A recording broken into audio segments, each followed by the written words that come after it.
Hi, everybody, and welcome to the Hot Honey Podcast. Today, we have Rachel Marie Martin. She is the author of Get Your Spark Back, Mom Enough, and The Brave Art of Motherhood. She's also the founder of FindingJoy.net, a global online community reaching millions a month, and co-founder of Audience Industries. Her work has been featured on The Today Show, Good Morning America, NPR, The Huffington Post, and now the Hot Honey Podcast. Hey, everybody, welcome Rachel Marie Martin. Millions are applauding right now. I love that. Thank you. Hey, thanks for joining us today. You are coming to us from Nashville, Tennessee, and I also see that you are a mom of 7. That is very true. Honey, please. Yes. No, very true. Very true. That's in the bio, and it does make a good media pitch point. Awesome. Well, I know you had a little issue. Might as well just talk about the possible elephant in the room in case your hand pops up. There it is. So There it is. what happened? What'd you do? So, well, this is why I'm a runner. we're a little delayed today. I mean, right? So Yes, that is very true. So thank you for that, because you and I chatted beforehand about how we like to be on time, and yes. I had to push things back. But about 6 weeks ago, I was running in Minnesota, where I lived for 40 years. So I consider that my home state. And it was a perfect day, not Nashville weather. And I thought, you know what? I'm going to just complete this run. I got back to where we were staying, and it was like 4.85 miles. And in that last 0.15, somehow the Minnesota Trail and I didn't get along. I tripped. I fell incredibly hard, and I broke my hand and actually broke this pinky into 2 pieces. And so now I'm a walking Home Depot. I have 2 leg screws in there for all the home DIYers that are keeping the bone together now. Oh, that just sounds really painful. It actually was incredibly painful. I will tell you, I have a very high pain tolerance, and I knew it was painful when people would ask me questions, and I would say, I don't know. You have to just decide for me right now, because I can't make a decision. Wow. Yeah. Sorry, my lips were a little dry. But hey, with my new swag glass, the Hot Honey Podcast, by the way. Ooh, that's a cool one. We willed it into there, and we now have real swag, ladies and gentlemen. I love that glass. That's a cool one. Well, you'll be getting one. Yes. Again, thanks for being a guest. So I want to ask about your books. How did Finding Joy come to be? Well, I tell people all the time, I was a very early adopter of technology. Growing up in Minneapolis, a very tech hub in the 80s, my dad bought a computer when I was a kid, and I learned to code. So I actually learned to code before I was 10. I'm sitting on this little Texas Instruments computer. And because of that, I was always online, and I was in forums and Yahoo groups. And at one point, somebody said, maybe you should start a blog. And I'm like, okay, because I was an early adopter. And I started a blog probably in about 2005, 2006. And that was the early bones of what became Finding Joy. It was one of those things like everybody was doing it, and I loved to write. And then Finding Joy ended up becoming a lifesaver, and it really changed the trajectory of my entire life. That's awesome. Awesome. And now you have found joy. Yes. But I would say Finding Joy is, if people have asked me, like, are you ever going to get to the place of where you found joy? And I like to remind them that it's an active thing, just like you never actually ever get balance. It's balancing. It's your give and take. Obviously. So, yes. With a broken pinky, balance is not your forte. Right. Very true. Very true. Yes. Hey, at least it wasn't the middle finger. That comes important. That's a very important that is true. Yeah. My therapist, occupational therapist, was telling me today about another patient who busted the middle finger. And I thought, ooh, that's interesting. Yeah, they're just permanently telling people off. Right. Exactly. Your most recent book is Get Your Spark Back. What prompted you to write that? Because I lost my own spark. That's the only way I can describe it. Is I had changed my life. My first book really was, how did I get out of a really very bad place in life in some ways while being a mom. It was the steps with that. And then I found myself where my finances were fixed. I was remarried. Things looked good. And all of a sudden I was like, I don't know who I am now. I know my story where it was really complicated. And so I went on this journey without realizing it. And surprisingly and ironically, I was running in this whole journey because that year I ran 1,000 miles. And during that time, That's a I lot. started to find myself again. And then my readers were like, they would actually say to me, "Hey, how did you get your spark back?" And I thought, "Oh my gosh, that's the title of the book." Yeah, That's right. exactly. They just Don't you handed it love to that? me. Don't you love that? Just you definitely seem obviously that you're a type that is very open to the universe and letting it speak Yes. to you. I mean, we do go through times where we're like, oh, Right. but I love that, and that's how you find the titles of your books. Um, Yeah, that's it's awesome. listening. It's really I really think that's the key. People ask me all the time, "How'd you build such a large audience?" Hmm. And I always want to say, well, you're looking at it the wrong way, first of all, but it's about listening, paying Right. attention to the nuances of how people respond, because that tells you what the culture or the temp is and what people are wanting to hear from you. Right. And that's why you're here today. I mean, you've obviously touched people's souls and psyche, and that's how we found out about you, and that's awesome. So, um, is there any piece of advice in particular from Get Your Spark Back that people seem to resonate with, other than? That I actually a lot of people get stuck in the idea that I don't know what it is, and my think with that is they get nervous. I have no idea what I want to do, and I tell them this is the greatest adventure you're ever going to be on, and I want them to flip that kind of paradigm of when you don't know what to do. It's like an opportunity to actually discover who you are, and instead of looking at it with this lens of like kind of panic, it's Mhm. this lens of, wow, I get to try a lot of different things and try to figure out who I am again. I too, I definitely. Well, I just celebrated a birthday last Sunday, Happy and birthday. thank you very much. I was sitting there on the deck with my coffee, and I reflected back, and I just thought to myself, I was like, eh, I think people might take this the wrong way, but it's just the struggles we go through in life. And for the first time, I sat there and I was like, this is the first birthday that I really feel proud of what I've Mm. accomplished this past year. And that started with my 52nd birthday last year, where I put out a video on Instagram and I just said, because I used to make videos and create content a lot, and it just would be random. There was no structure of when I would do it.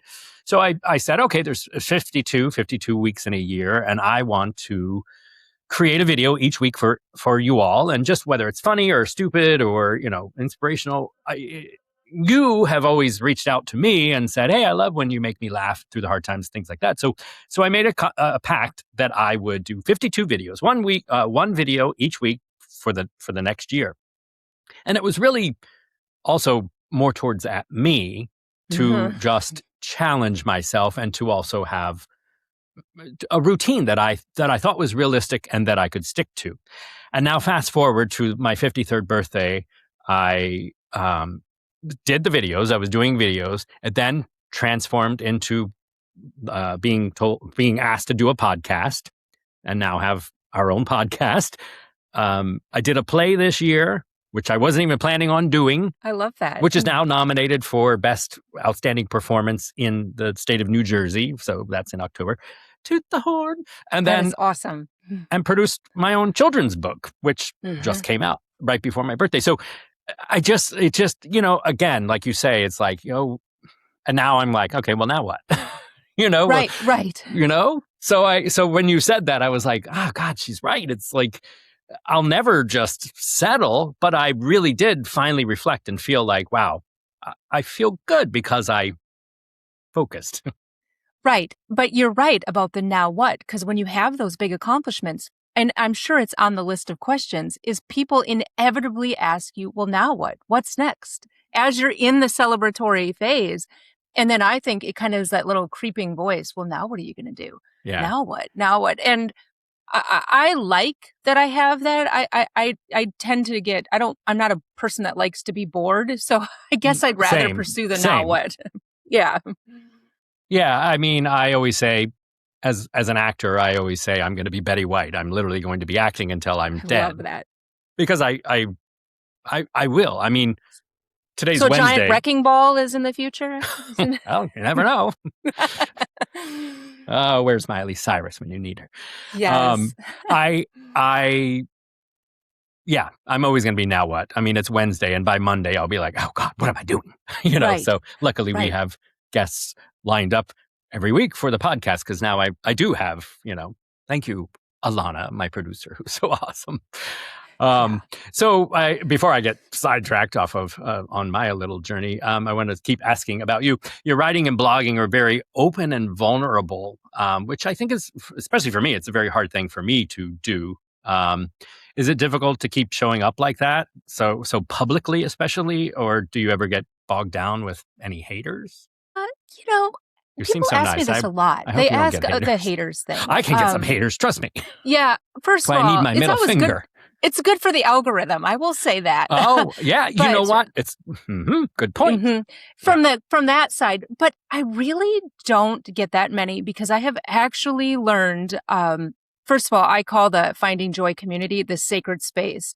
And I have really, really guarded that space the entire time. I've kept this integrity of what happens there, so much so that if somebody comes in, the readers themselves will kind of be like, that's not really allowed here. But I've also learned the best way to deal with somebody is to hypothetically sit at the table with them. Because a lot of times people just want to be heard. And maybe I wrote something that I didn't interpret it that way, but they interpreted it that way. Mm-hmm. And I would say I appreciate you writing back. I can see that. And I genuinely try to listen. And that's actually evolved into several of the people that have come at me at one angle, becoming really, really avid supporters. Now, there is something on Facebook and all social media platforms called block, which I do utilize for spam or all of that. But if you're honestly just coming here to be divisive, there's just not. I don't have time for that, to manage that, because I really, really feel honored to be able to create a space where people feel safe enough to have a conversation. That's wonderful. Yeah, and I love how your backers will catch your back, I love it. Your followers. I know they do, and that's like, well, one day we'll get there. Right off the bat, like I think it was the first episode, we had a hater, and I was like, wow, we're just getting started. He's like, dude, nobody wants to watch this. And I was like, oh, yeah. Thank you. I'm glad you were. Then I wonder, are they just sitting there waiting? Because I had that once with a book. I'm like, really? Were you just waiting for it to launch? And it was something that actually the comment ended up driving a bunch of sales. So I was like, well, this is so great because it wasn't... feel free to hate the Hot Honey podcast all you want right now. right hate there. Away. But I just feel like, okay, it's a conversation. And the keyboard warriors, they're just out there. And one of my kind of messages that I always try to tell people, and it's crazy to me that I have to actually remind people, is that there's a real human on the other side. If you're not going to say that to your mom or your best friend or your spouse, probably back or it to up. my face on the playground, as they say, Right. Maybe today we could just hold off with that comment. Try that at your job and see how that works out, Exactly. I mean, that's the thing. That's the one thing about social media and the platform. I just look and I go, and I used to let it bother me, sometimes a comment, and now I'm like, let them. Yeah. Because try that in the real world, real world. Right. Yeah. Doesn't bother me anymore. But I say that, but that's a lie. They always get you a little bit sometimes. I actually do try to say, I look at it with, is there something in here that actually it was a blind spot? Because maybe there was, maybe and then I'll just ask myself, if there's nothing for me to learn from this, then I can just let the rest go. So I do try to think, okay, especially if it's a long one, I'm like, wow, they have spent a lot of time with whatever comment that is.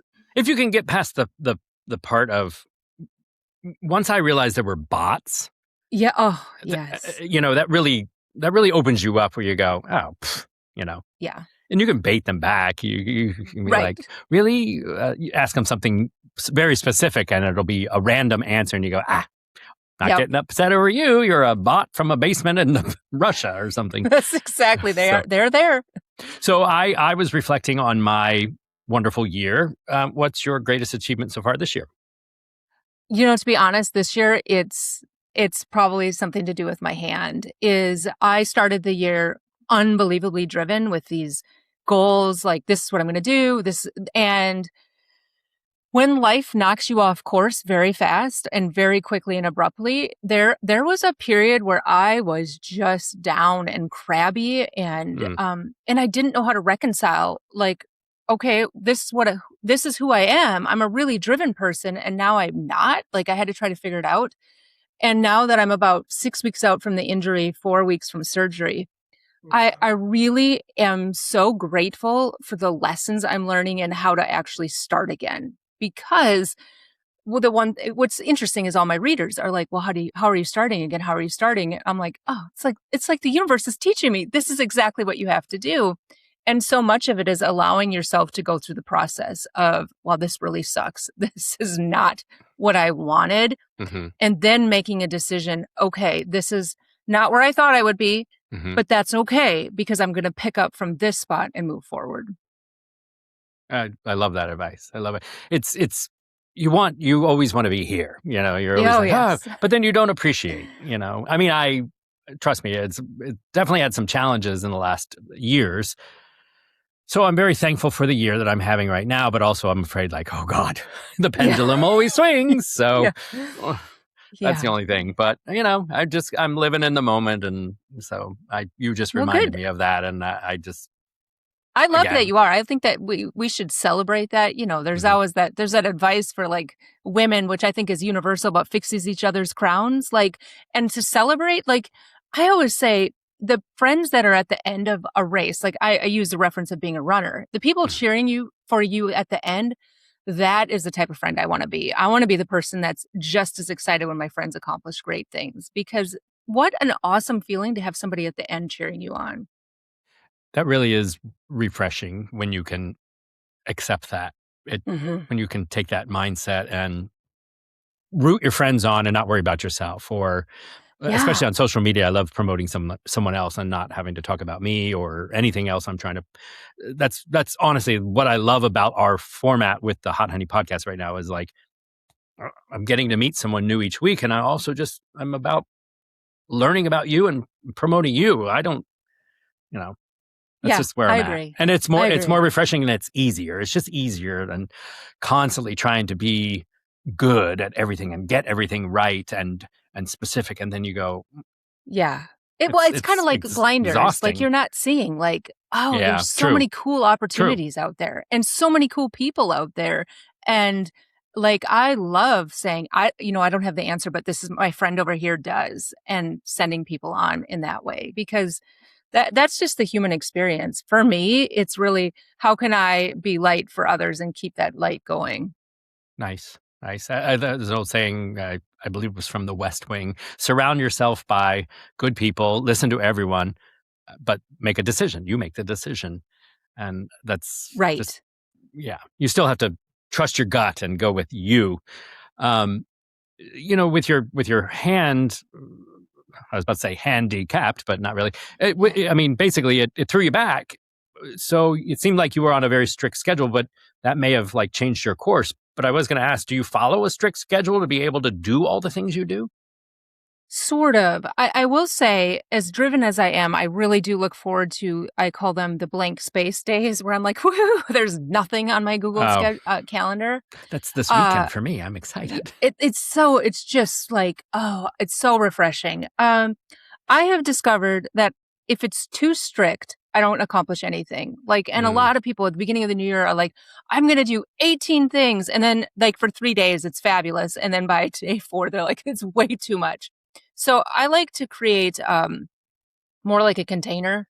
This is the boundary. This is what where I like to move within, and have those goals in that space, but not so scheduled. Like at 8 o'clock I run, at 8:30 I do this. I mean, I need to have the flexibility within the day, but I also do set goals. Like for myself for this year, my goal was to run 1,100 miles to 10% more my 1,000-mile year. So I have that in there, and I actually have figured out how many miles I'd have to still do this year to make that goal.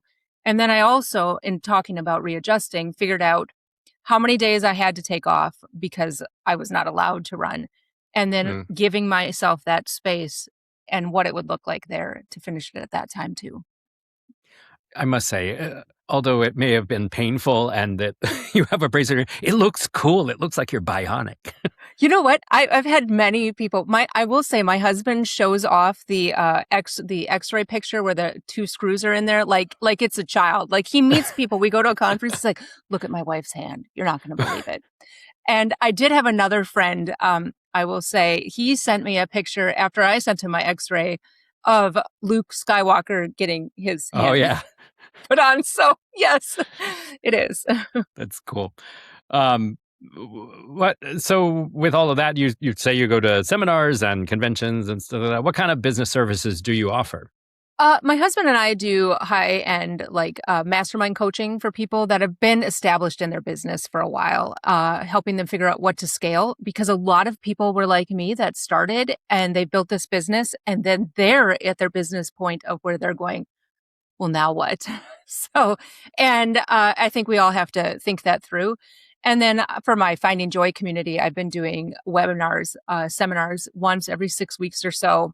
And surprisingly, the next one that I'm doing is actually called The Reset. And it's about how do you reset and not only deal with the practical part of it, but also if you're a achiever or goal driven, there was a part of me that was kind of hard on myself. Like, why did you do that? And dealing with, I don't need to, that's not adding to my story right now.